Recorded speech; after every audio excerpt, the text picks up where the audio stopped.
Mo kí gbogbo wa lẹ́ẹ̀kan sí pé a kú bó ṣe ń lọ ní orílẹ̀-èdè ilẹ̀ Yorùbá.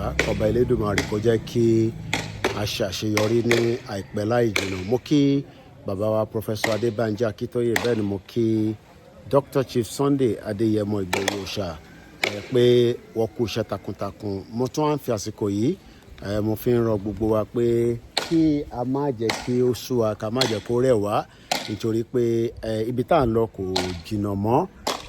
Gbogbo ibi tó kù sí, Ọlọ́run á jẹ́ kí adélẹ̀ lè rí gbogbo ọmọ Yorùbá. Ẹ jẹ́ ká túbọ̀ ṣe kíni, ẹ jẹ́ ká túbọ̀ gbéra ńlẹ̀, ká tètè ṣe, ká lè tètè jáde kúrò nínú Nàìjíríà. Ọ̀nà wo la fẹ́ fi gbà jáde? Òun náà ni ìgbésẹ̀ tí bàbá ní ká ṣe, kó olúkálùkù jáde níwájú ilé ẹ̀, kó béèrè fún self-determination. Yoruba nation, no retreat, no surrender, no going back. Koiki Media, bringing the world closer to your doorstep. Fáfàní ẹni tí ó ń béèrè pé ṣó ṣeé ṣe, ṣó possible? Bẹ́ẹ̀ ni ó possible. Olóṣèlú náà ti mọ̀ títọ́ nísìn pé bó ṣe ń lọ yìí 2027 kò likely kó máa wáyé, nítorí pé kí ni àwọn Fúlàní ti sọ fún àwọn tó jẹ́ olóṣèlú tiwa pé kò sọ́nà níbẹ̀ kọ́ tibẹ̀, torí pé kí ni ọ̀nà kan tó kù òun ni pé àwọn fẹ́ gba gbogbo ilẹ̀ Nàìjíríà káwọn sọ di ilẹ̀ tiwọn. Ìyẹn làwa ṣe ń sọ pé no, kò possible.